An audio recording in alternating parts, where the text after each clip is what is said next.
Nachher krieg ich eine Idee in seinen Kopf und da kann er allmählich loslooten.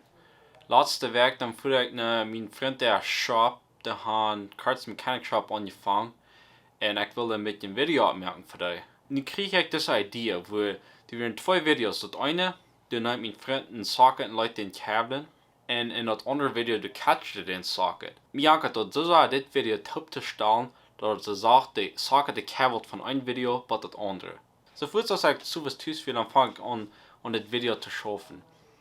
Und 3 Stunden später, dann wie ich müde und wir Titen schlupen gehen. Ich dachte, ich konnte die kriegen, aber nächstes Mal ist mir nicht gut.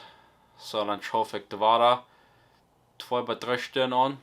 Und die wird bis nach Wiedeuer. Den 3. Tag, dann schaffe ich da einmal 1 Stunde an.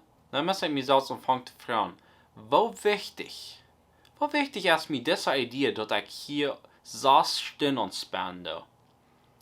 Und dann wird bis ein kleines bisschen Video. Ich kann nach das ewige Video an, was ich noch schaffen muss. Schließlich dann muss ich zufrieden sein mit was ich habe. Ich will das Video nicht für ihn verspielen. Lasst mich wissen, was ihr denken. Und macht sure, dass ihr subscriben da. Tschüss.